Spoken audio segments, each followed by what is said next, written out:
On est concerné par ce qui se passe partout sur la planète. Donc ce qui se passe en Palestine, c'est un sujet brûlant pour nous. Donc c'est le premier thème du débat de ce soir. Il y en aura d'autres, on vous proposera d'autres thématiques. Donc je vous remercie à nouveau d'être venu. Et puis je vais passer la parole à Claude, donc, qui va vous présenter la thématique de cette soirée. Et ensuite, on échangera, on discutera entre nous. Je vous remercie. Merci. Merci à vous, merci à Monsieur le maire qui nous accueille à l'Âbre Basque.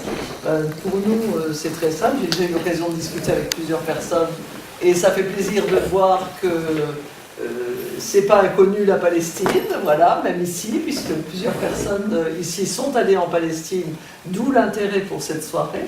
Donc, on remercie... où est-ce qu'il est, voilà, Antoine et ses amis qui ont pris l'initiative d'organiser cette rencontre, et on est très content que le premier sujet, ça soit justement ce qui se passe en Palestine. Parce que comme on le disait, c'est peut-être loin, ça quelque chose qui dure depuis très très longtemps, mais c'est justement le non-règlement de ce conflit douloureux qui fait qu'on en arrive à tout ce qui se passe dans la région là-bas. Alors on en parlera bien sûr après le film. Deux mots sur l'association de laquelle je fais partie, donc c'est l'association France-Palestine Solidarité. C'est une association nationale. On a 110 groupes locaux en France, dont sur la Moselle, il y a donc un groupe à Metz et un à Thionville, il y en a un aussi à Nancy, et il y en a un aussi dans le PIO, comme on dit chez nous, donc Villerusse, et là je crois qu'Antoine connaissait le groupe qui est relativement récent, entre Longwy et Villerusse. Et l'objectif de l'association France-Palestine, elle existe déjà depuis de nombreuses années. Elle est née de la fusion de deux associations. Il y avait l'association médicale franco-palestinienne et France-Palestine, qui étaient deux associations qui ont 35 ans et qui ont fusionné en une seule, donc pour devenir l'association France-Palestine Solidarité. Parce que ce qu'on pense, c'est qu'il faut s'unir et on n'est pas trop nombreux pour se disperser. Donc, sur le groupe de Metz, comme dans tous les autres groupes, on essaye de faire... on a plusieurs objectifs. C'est faire connaître ce qui se passe en Palestine et dans la région. Le conflit dure depuis longtemps. On a des fois du mal à comprendre ce qui se passe. Donc on essaye de donner une information autre que celle que les médias veulent bien nous donner. Nous, notre objectif, c'est de faire appliquer le droit. Si le droit était appliqué depuis le début des années 40, si le droit avait été appliqué, on n'en serait pas où on en est aujourd'hui. Et notre revendication, c'est le droit. Il y a eu énormément de résolutions des Nations Unies pour régler le conflit. Tout le monde sait ce qu'il faut faire pour régler le conflit et on ne le fait pas. Donc on veut faire entendre cette voix, la voix des Palestiniens, qui depuis 70 ans bientôt ont été chassés de leur pays et n'ont toujours pas d'État. Donc on va vous présenter ce soir un petit film. C'est un travail d'un groupe local, voisin de l'Alsace, qui est allé en Palestine. Alors j'ai discuté avec des dames qui sont allées en Palestine avec des pèlerinages et qui du coup s'intéressent à ce qui se passe, donc c'est très bien. Et ce groupe-là, c'était un groupe de l'association France-Palestine Solidarité qui a fait ce voyage et, au moment où notre président de la République devait s'y rendre. Donc à leur retour, ils ont fait cette lettre, ce petit film au président. Ce que j'ai vu en Palestine, ce que j'ai vu là-bas, vous devriez l'avoir vu. On a vu qu'il ne l'a pas vu beaucoup puisqu'il n'a pas du tout été dans le même sens que ce qu'on aurait souhaité. Donc c'est un petit film qui fait un peu un tour d'horizon de ce qu'on peut voir là-bas. Donc les questions restent ouvertes, on en discutera après, puisque vous verrez dans le film, on a les mêmes objectifs, donc de faire connaître ce qui se passe et d'apporter un soutien à la population palestinienne. Vous avez un petit peu de documentation là ici de l'association. On vend aussi des produits palestiniens parce qu'on soutient des projets comme les producteurs d'huile d'olive ou les savons de la pelouse. C'est un bon moyen de faire connaître aussi le travail de ceux qui essayent de rester sur leur terre dans des conditions difficiles et de les soutenir là-bas. Donc on pourra reparler de tout ça après. Donc on propose qu'on voit ce petit film et qu'après on puisse parler librement de ce qui vous aura interpellé dans le film et tout autre sujet. Donc avec moi, je ne vous ai pas précisé, nous sommes trois. Il y a donc Norbert. Le technicien. Non, voyez, Norbert. donc, ça démarre, ça Attends, démarre. arrête-le parce que j'ai Je peux plus, je vois plus. Tu peux plus. Non. C'est Voilà. une machine infernale. Norbert qui était le président de la section avant que ça soit moi qui devienne président, donc il a été président pendant quelques années. Il est allé en Palestine et maintenant il est En chargé. 2004. ça En remonte. 2004. Ouais. Voilà, il est chargé de la communication dans notre groupe. On est un groupe local avec un comité entrée, avec un comité qui tient son assemblée générale, comme toutes les associations. Et il y a mon mari, j'ai oublié le principal, qui est palestinien et avec qui j'ai vécu pendant 25 ans en Palestine. Il y a une petite erreur dans l'article du journal, je n'ai pas vécu en Israël mais en Palestine. Pour beaucoup de gens, on ne fait pas la différence, mais enfin voilà, il y a une petite différence quand même. Donc moi j'ai vécu 25 ans en Palestine et je suis originaire de Metz. Bon, ça c'était pour resituer et vous pourrez nous poser toutes les questions après. Ça y est, on atterrit. Ça y est, je n'ai sûrement pas dit tout ce qu'il fallait dire, mais ça fait rien. Je vais peut-être pas me mettre devant quelqu'un parce que moi je l'ai déjà vu, il est derrière. Monsieur le Président, de retour d'une mission au Moyen-Orient avec mes amis de l'association France-Palestine Solidarité, je reviens profondément bouleversé par ce que j'ai découvert.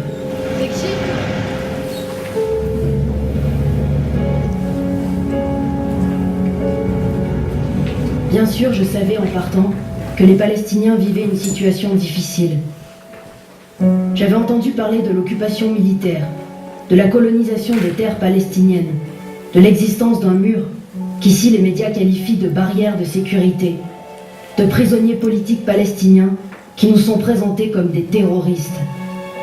Au Proche-Orient, un attentat suicide a été Je ne connaissais de ce pays, la Palestine, que les images de violence et de haine religieuse des Palestiniens à l'égard des citoyens juifs d'Israël, diffusées à profusion dans nos médias, et qui semblent répondre à une haine réciproque des citoyens juifs d'Israël à l'égard des Palestiniens. Là-bas, nous avons rencontré au cours de cette mission de nombreux Palestiniens, des associations, organisations politiques ou syndicales, des comités populaires de résistance, ainsi que des citoyens israéliens engagés pour la paix. Avec eux, j'ai découvert une autre réalité.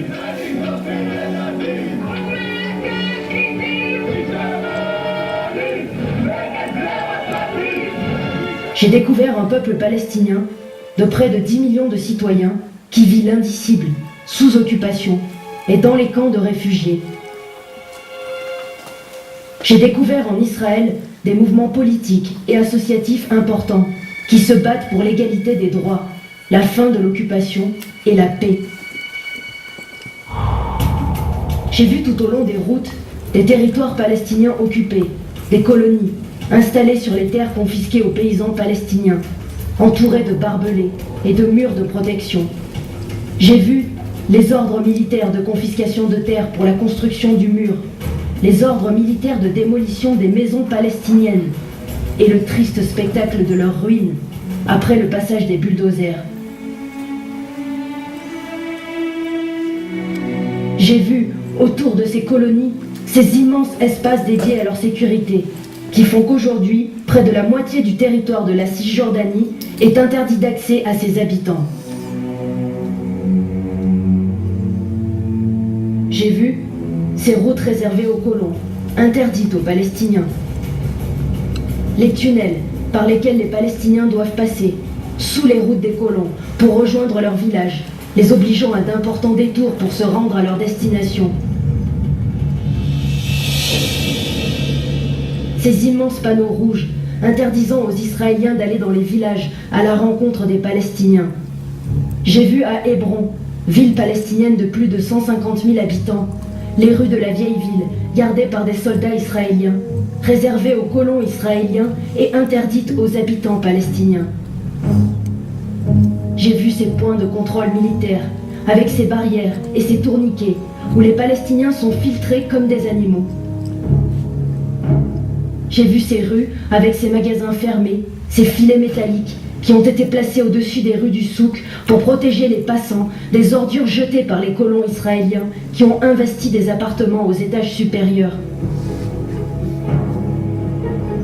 J'ai vu ces colonies vertes parce qu'elles disposent de l'eau, où les gens se baignent dans des piscines entourées de terres desséchées, de villages sans eau, où il est interdit de creuser un puits, alors que les ressources en eau traditionnelle ont été captées par l'occupant.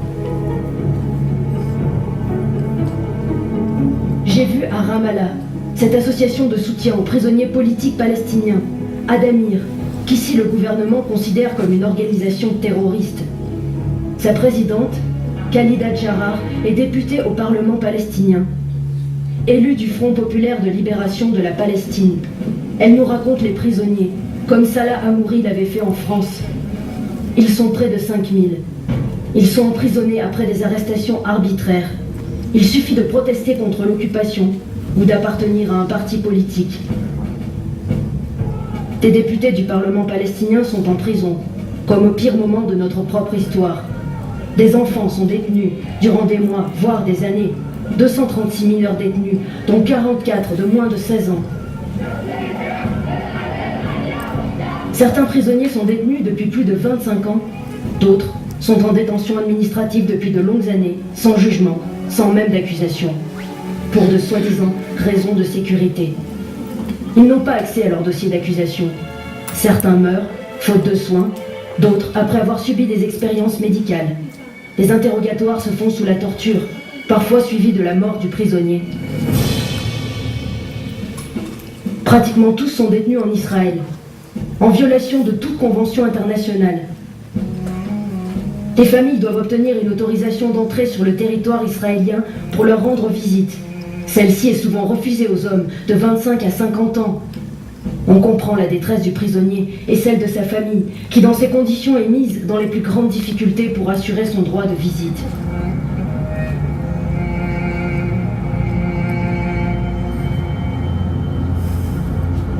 J'ai vu au point de passage en Israël, à Tulkarem, cet immense checkpoint où chaque jour des milliers de Palestiniens, salariés en Israël ou familles venant rendre visite à leurs parents prisonniers, se pressent dès 3 heures du matin pour tenter d'arriver à leur destination dans les temps, alors que tourniquets métalliques, haut-parleurs nasillards, projecteurs aveuglants et soldats armés, accompagnés souvent de chiens d'attaque, accompagnent des contrôles tatillons dans une ambiance dantesque. Ce même jour, dans la nuit, à 4 heures du matin, un Palestinien est mort, comme d'autres auparavant, en voulant passer comme chaque matin ce checkpoint pour aller travailler.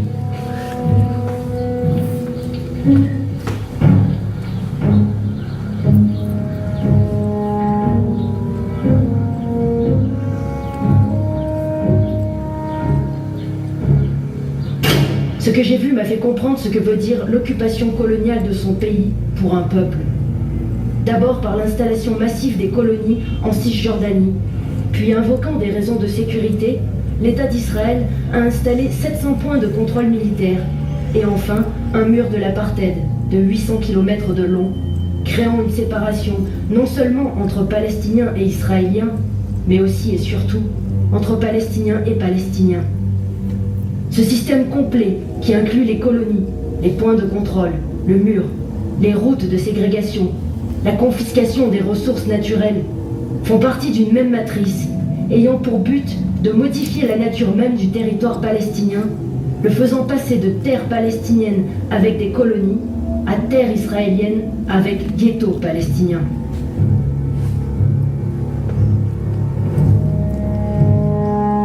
J'ai pu mesurer sur le terrain les conséquences effroyables de l'abandon du peuple palestinien par les grandes puissances complices de l'occupant israélien et qui n'accordent aux 10 millions de Palestiniens que les aides minimales sans lesquelles cette occupation se transformerait en une des pires catastrophes humanitaires de la fin du XXe siècle ou du début du XXIe. Monsieur le Président, je sais que vous ne pouvez pas ignorer cette situation. Je sais également qu'aujourd'hui, la France, l'Union européenne, se rendent complices de ces crimes quotidiens commis par l'État d'Israël en ne disant rien, en refusant toute sanction à l'égard d'un État qui viole le droit international, les résolutions de l'ONU et les droits de l'homme, et bien plus, en renforçant les liens économiques au profit des dirigeants de ce pays.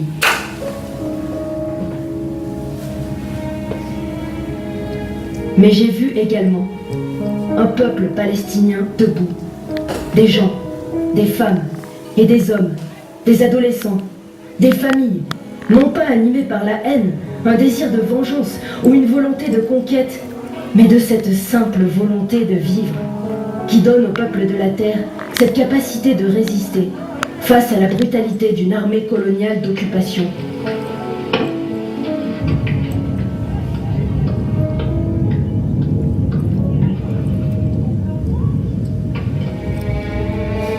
Lors de notre rencontre avec un représentant de l'Organisation de libération de la Palestine, les images de la résistance française qui a libéré notre pays au bout de 6 années noires d'occupation militaire me sont revenues. La résistance avait le soutien des grandes puissances alliées. La résistance palestinienne, elle, est abandonnée à elle-même. Et cela fait 60 années que l'État d'Israël mène sa guerre de conquête et d'occupation coloniale.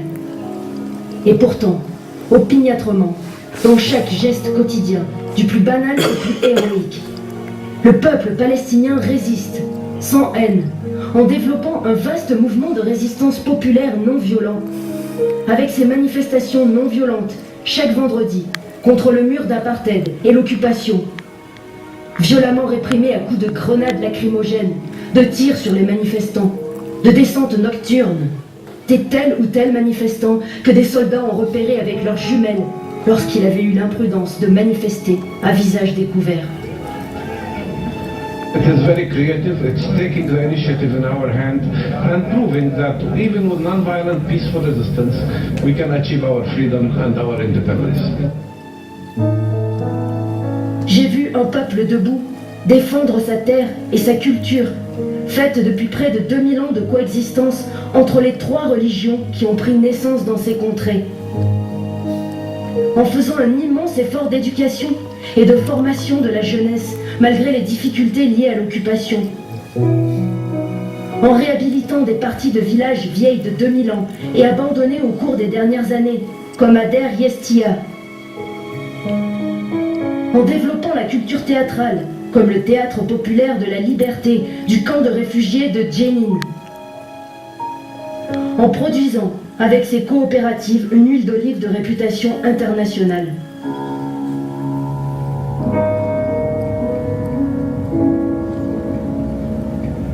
Mais j'ai vu également qu'en Israël, de Nazareth à Tel Aviv, comme alors en France durant la guerre d'Algérie, le peuple est loin d'être unanime derrière les va-t-en-guerre coloniaux qui sont à la tête du pays. J'ai vu le combat mené en commun par de nombreux citoyens israéliens, qu'ils soient juifs, chrétiens ou musulmans, originaires du pays ou issus de la gigantesque vague d'immigration du siècle dernier, mobilisés pour l'égalité des droits du citoyen en Israël et pour la paix.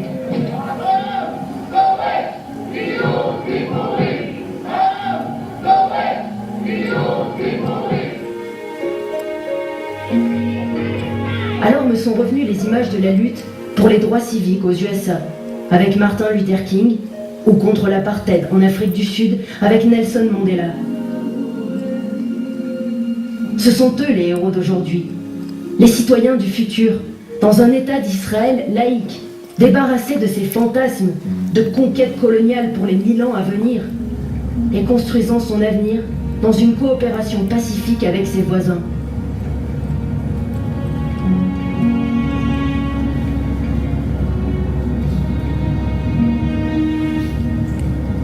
Monsieur le Président, les Palestiniens accomplissent leur devoir de résistance pour défendre leur peuple, comme nous, Français, l'avons fait sous occupation, et comme tous les peuples le font dans ces circonstances. Mais vous savez que face à l'extraordinaire puissance militaire israélienne, cette résistance ne pourra aboutir à une solution pacifique qu'avec le soutien de la communauté internationale.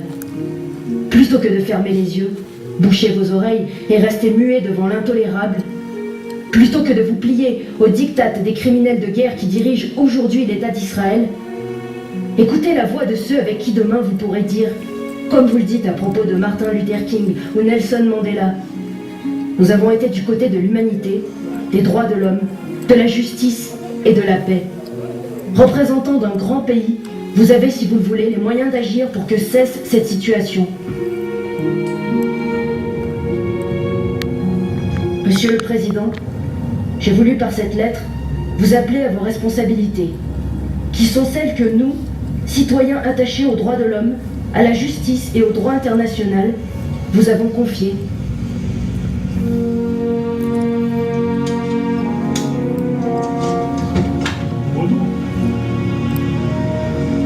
Merci.